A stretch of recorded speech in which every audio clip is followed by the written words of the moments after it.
Hello and welcome and namaste from New Delhi. You're watching DD India Live. I'm Gautam Roy. Coming up in the next 30 minutes.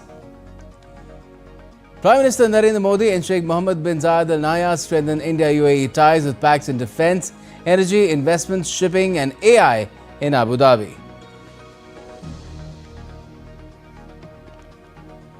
Prime Minister Modi arrives in the Netherlands for the second leg of his five-nation visit after completing a successful trip to the UAE.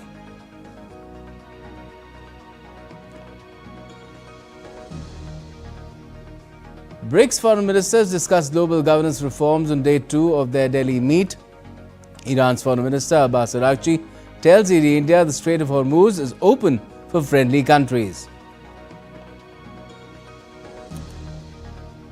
And US President Donald Trump says he hasn't decided yet on whether to go ahead with a major weapons sale to Taiwan, hours after wrapping up his second-day China visit.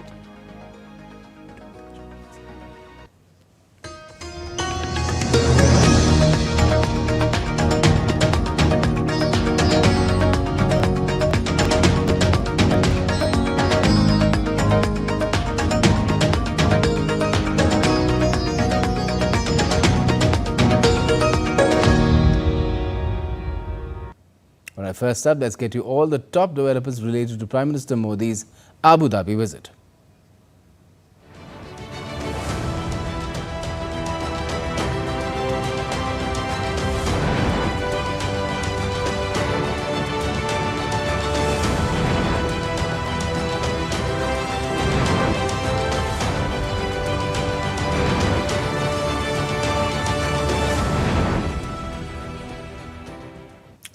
Prime Minister Modi has just arrived a short while back in the Netherlands, which is the second leg of his five-nation tour, after wrapping up a successful UAE visit. It marks a major boost in India-UAE relations, with both the countries signing key agreements in defence, energy and infrastructure. The visit highlights the growing strategic importance of the partnership amid global geopolitical and energy challenges. From long-term LPG supplies to a new defence framework agreement, the outcomes are expected to strengthen India's energy security and economic growth. Prime Minister Narendra Modi's brief but high-impact visit to Abu Dhabi on Friday has delivered substantial gains for India-UAE ties, underscoring the deepening strategic partnership amid global energy challenges. This marks the first leg of PM Modi's 6-day, five-nation tour from May 15th to 20th, which also includes the Netherlands, Sweden, Norway and Italy, with a strong focus on energy security, trade, technology and defence cooperation. Upon entering UAE airspace, PM Modi's aircraft was escorted by UAE F-16 fighter jets, reflecting the warmth and strategic importance of the visit. He received a warm reception and guard of honour in Abu Dhabi before holding substantive delegation-level talks with UAE President Sheikh Mohammed bin Zayed Al Nahyan.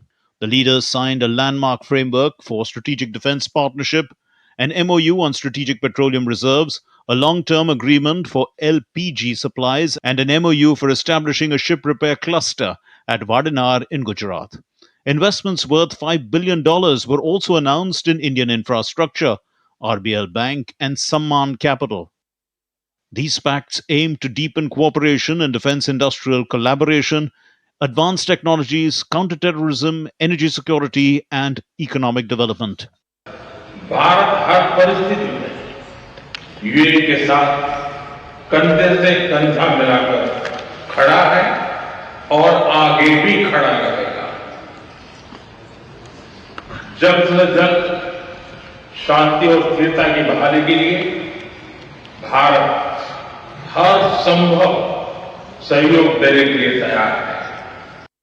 The visit builds on the momentum from UAE President Sheikh Mohammed bin Zayed Al Nahyan's official visit to India in January 2026, during which a letter of intent for the strategic defence partnership was signed, elevating ties in trade, investment, AI and renewable energy. PM Modi underlined the ever-growing cooperation between the two nations. आज जिस तरह की परिस्थिति है, इसमें भारत और UAE की strategic साझेदारी, इसका महत्व कई गुना बढ़ गया। अब आने वाले समय में हर क्षेत्र में साथ मिलकर के आगे बढ़ते रहेंगे। एक बार फिर आपके आत्मीयता भरे स्वागत और गहरी मित्रता के लिए मैं हृदय से आपका बहुत बहुत आभार व्यक्त करता हूं। PM's visit reflects the warmth and priority both nations attach to the relationship. Officials described the meetings as highly productive, covering bilateral, regional, and international issues. The outcomes are expected to enhance India's energy resilience, defense capabilities, and economic growth, while further elevating people to people and commercial ties. This indeed was a very successful visit by Prime Minister Narendra Modi to the United Arab Emirates, which will not only strengthen the comprehensive strategic partnership between both the countries, but also it will give an impetus to the ties in different sectors, especially in the area of energy. With camera person Senthil Kumar, this is Siddharth Bhardwaj reporting for DD India in United Arab Emirates. And Prime Minister Modi's five-nation tour is placing energy security and green transition at the centre of India's global outreach. From securing long-term crude, LPG and LNG supplies in the UAE to building partnerships in green hydrogen and clean technologies across Europe, the visit reflects India's twin strategy of ensuring energy stability while accelerating its clean energy ambitions. Prime Minister Narendra Modi's five-nation visit comes at a crucial time as India seeks to strengthen its energy security, diversify crude and LNG supplies, and accelerate partnerships in renewable energy and green hydrogen as part of its long-term green growth strategy.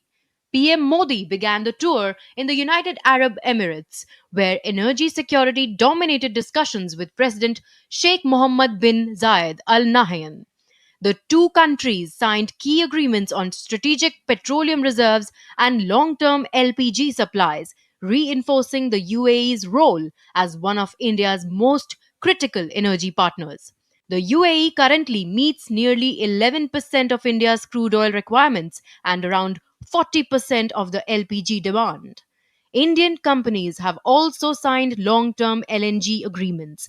India and the UAE also reviewed cooperation in upstream oil investments, including Indian stakes in the Lower Zakum and Abu Dhabi onshore blocks.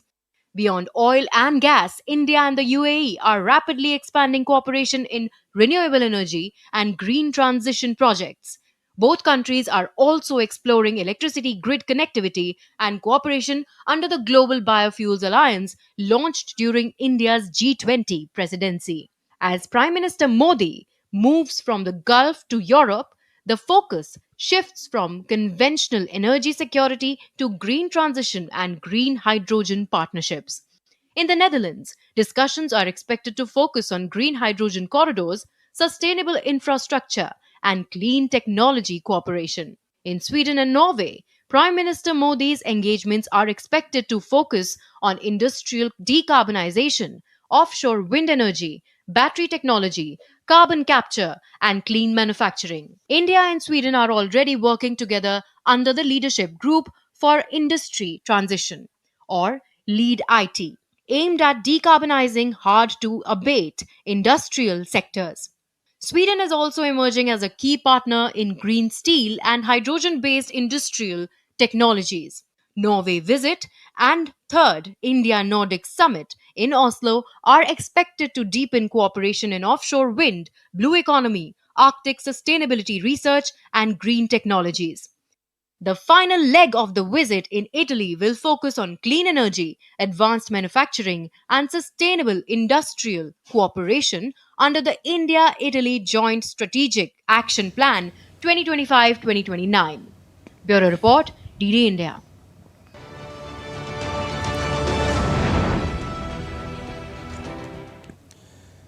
And as I mentioned earlier at the start of the show, Prime Minister Modi has arrived in the Netherlands and will hold talks with Dutch Prime Minister Rob Jetten on Saturday. The two sides are expected to upgrade the relationship to a strategic partnership. DD India's Amritpal Singh reports from Rotterdam. Prime Minister Narendra Modi holds talks with his Dutch counterpart Rob Jetten on Saturday. The focus would be on deepening and expanding the already existing partnership in diverse fields ranging from science and technology, water management, agriculture, health, cooperation in production of semiconductors, green hydrogen, and increasing the bilateral trade and investment. The two countries would specifically look at increasing and expanding the cooperation when it comes to water management, as Netherlands is a world leader. The other thing that, of course, that we are very, very good at in this country is, as a low-lying country, is water management.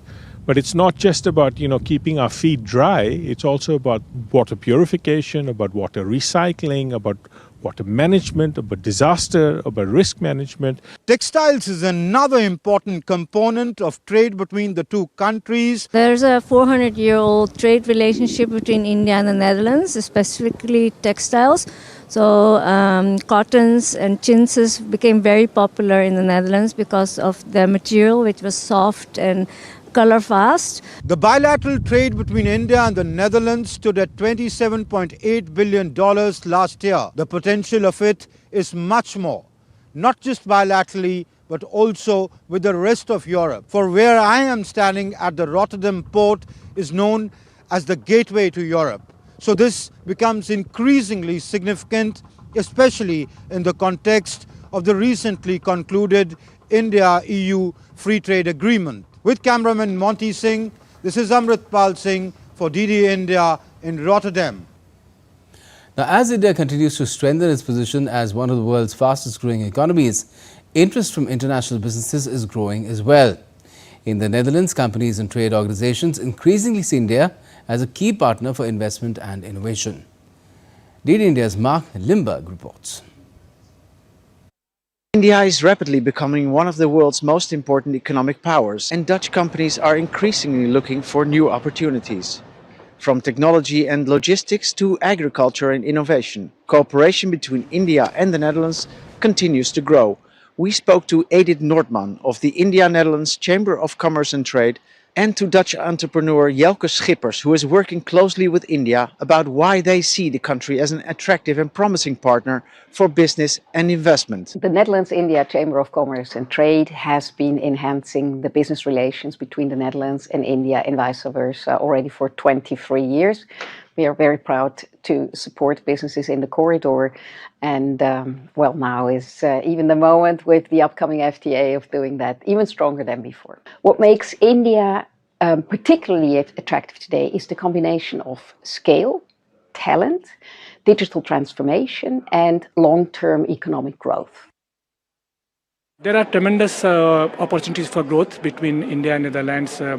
Already water, agriculture and health have already been identified as the priority areas. Apart from that, both sides are also working in new and critical technologies like enabling technologies, semiconductors, maritime.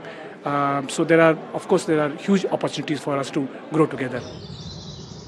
The Netherlands has really started to appreciate India for its highly skilled workers and technology. And especially with the recent trade agreement, enormous new markets will open up. So the opportunities will only grow even further. India is increasingly viewed in Europe as the key global player for the coming decades. At the same time, the Netherlands is a highly international economy, and naturally the Netherlands has always been focused on global trade and innovation partnerships. Europe is a really interesting long-term partner. And if you look at the Netherlands, it's a small country, but it's highly globally integrated. It speaks English very well. And especially after Brexit, I think the Netherlands is the ideal gateway into Europe. As economic ties between India and the Netherlands continue to strengthen, many Dutch companies see India as a market full of long-term opportunity and innovation. This is Mark Limburg reporting from the Netherlands for DD India. And coming up next, DD India exclusive interaction with Iranian Foreign Minister Abbas Aragchi. Stay tuned.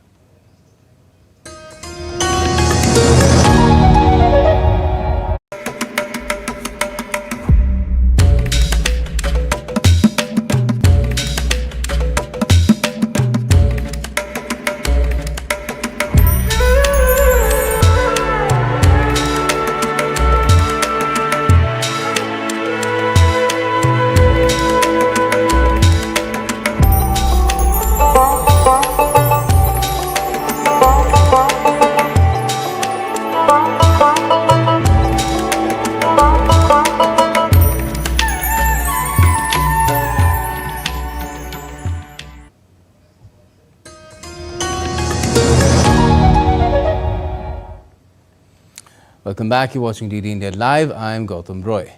Now, BRICS foreign ministers have discussed global governance reforms on day 2 of their Delhi meet. DD India's Shubhendu Ghosh brings us a special report on the outcomes of this important meet held in New Delhi.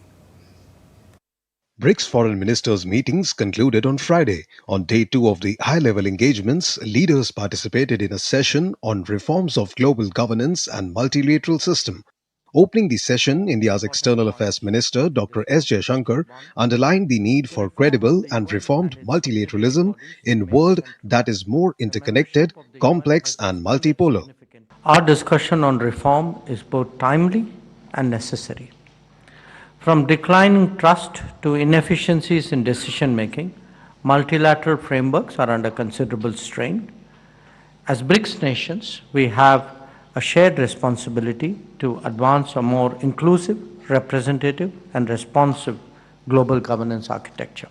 Member nations exchanged views and shared perspectives on the key pillars of the BRICS strategic partnership, among other important issues. During the course of two-day Foreign Ministers meeting, discussion took place around 3 broader themes: global and regional matters, reform of global governance and multilateral system, and BRICS at 20 under the theme Building for Resilience, Innovation, Cooperation and Sustainability. Leaders from BRICS nations also shared their views on importance of strengthening world order and complimented the leadership of India on the BRICS forum.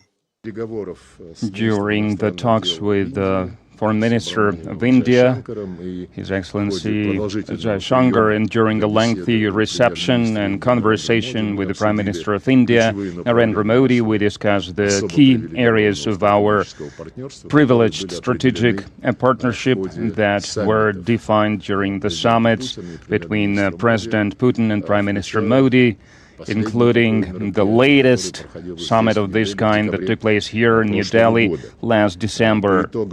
It has enabled us to share with the rest of the world our views on very significant developments that are currently the issues the world is grappling with.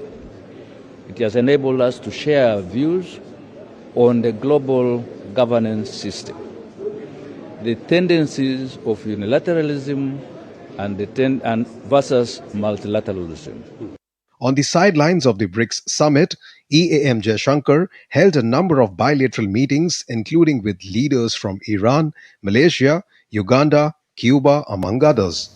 With camera person Sanjeev, Shubhendu Ghosh's report for DD India. And in an exclusive conversation with DD India, Shubhendu Ghosh, Iran Foreign Minister Abbas Aragchi complimented India's leadership at BRICS. Speaking on the West Asia conflict, the minister said Iran is a victim of aggression and that the Strait of Hormuz is open for friendly countries. We are at the BRICS foreign ministers meet in New Delhi. I have with me the foreign minister of Iran, Mr. Abbas Aragchi. Welcome to DD India, sir. First, your key takeaways of the BRICS congregation meeting so far. Well, thank you so much. First of all, I have to appreciate the Indian government for a very warm hospitality extended to me and my delegation and to all delegations, and also for the very good and excellent arrangements for this ministerial meeting of BRICS and for the success of this meeting. I think it was one of the best ministerial foreign ministers meeting of BRICS. We had several meetings and we discussed about different important topics which are related to BRICS purposes and principles. And I had the opportunity to express the position of my country, Islamic Republic of Iran, especially after this war of aggression which was imposed on us by the United States and Israel. And we very much appreciate the BRICS position in condemnation of that aggression, which is against the basic principles of international law and the United Nations Charter. So we saw how the conflict in West Asia dominated the discussions at the BRICS meeting. What is the road ahead, if you can give us a sense of that? Well, the road ahead for BRICS is to continue working on its principles and the road that we have started to go together. And for the West Asia, I think the best way is to go for diplomacy. There is no military solution.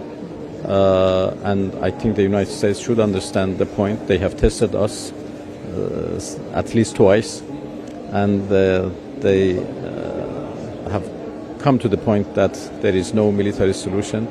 They cannot achieve any of their goals through diplomacy, through military. But if they try diplomacy, that is something else. We have already started engaging, but there are lots of problems in the way. The most important problem is the contradictory messages we receive from Americans through their comments and interviews and whatever. And sir, just one final question. The disruptions in the Strait of Hormuz is creating a lot of pressure in global supply chains, energy supply chains, including for friendly countries like India. How do you respond to that? But this is not our fault. We didn't start this war. We are only defending ourselves. And I think we have every right for self-defense. Strait of Hormuz, as far as we are concerned, is not closed, especially for friendly countries. It's only closed for our enemies. But friendly countries, vessels belongs to all other countries, are only asked to coordinate their passage with our military in order to avoid any obstacle in the way, or to ensure a safe passage. And this is what we are doing. In the past several days, many vessels have gone through that strait with the help of our naval forces, and that will continue. The only way is to end this war of aggression altogether, and then we will make sure that safe passage would be guaranteed for each and every vessel. Sir, thank you for speaking with India. That was Foreign Minister of Iran, Abbas Aragchi, giving his perspective on the outcome of the BRICS congregation of foreign ministers. All right, we've just received information a short while back about the PM's arrival in the Netherlands, and there you can see him being received by the Netherlands delegation there, and along with the Indian ambassador to the Netherlands, Ambassador Tuhin. And these are different government representatives who have received Prime Minister Modi there at Schiphol Airport. There's Rear Admiral Ludger Brumela. He's the Adjutant General and Chief of the Military Household of the King of the Netherlands. And there's Netherlands Foreign Minister as well, Tom Berendsen. Prime Minister Modi has landed in the Netherlands at Schiphol Airport, the second leg of his five-nation visit. Netherlands is, as I mentioned, is the second leg of the PM's five-nation visit. This is at the invitation of his Dutch counterpart, Prime Minister Rob Jetten. As you can see, the PM has been received by Rear Admiral Ludger Brumela. He is the Adjutant General and Chief of the Military Household of His Majesty the King of Netherlands.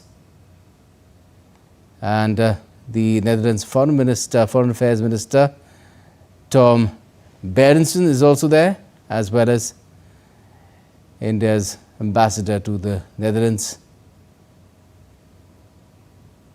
Ambassador Tuhin.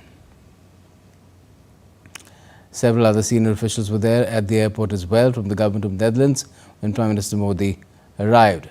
Now, this is Prime Minister Modi's second visit to the Netherlands after his previous visit in 2017. And during the visit, the PM will call on King Willem-Alexander and Queen Maxima, and he'll also hold talks with Prime Minister Jetten. This is all happening on Saturday in The Hague, which is the seat of government of Netherlands. Prime Minister Modi's visit will build upon the momentum of high-level engagements and close cooperation spanning diverse sectors, including defense, security, innovation, green hydrogen, semiconductors, and a strategic partnership on water.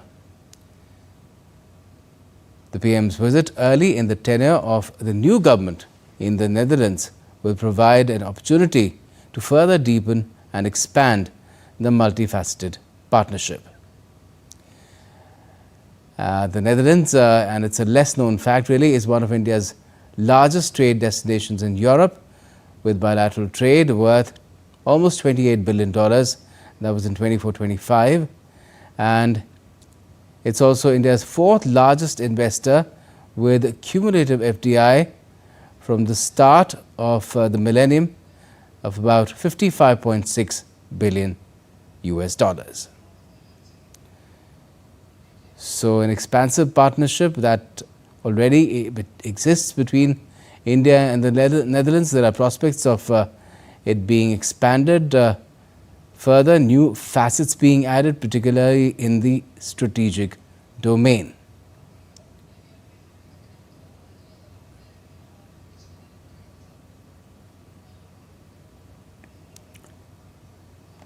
Let me just tell you once again, all those people who are among the top officials who have come to receive Prime Minister Modi on behalf of the government of Netherlands is Rear Admiral Ludger Brummela, Adjutant General and Chief of the Military Household of the King of Netherlands. And there's Netherlands Foreign Affairs Minister Tom Berendsen, along with other Netherlands officials, and of course India's Ambassador Tuhin is also there. Ambassador Kumar Tuhin.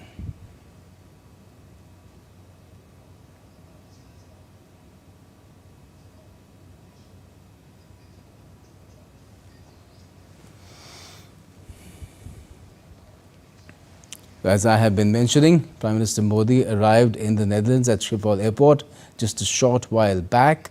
We're playing out these images for you. It's early morning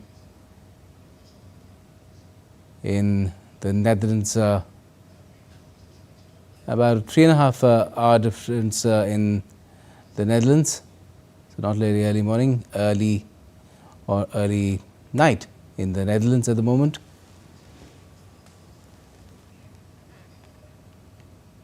Much anticipated trip.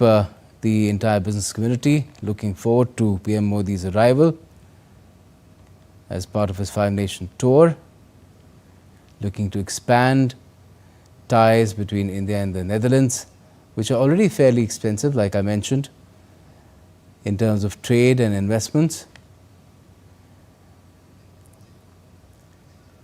But looking to extend it to deeper as well as further in different domains, from clean energy to the strategic areas.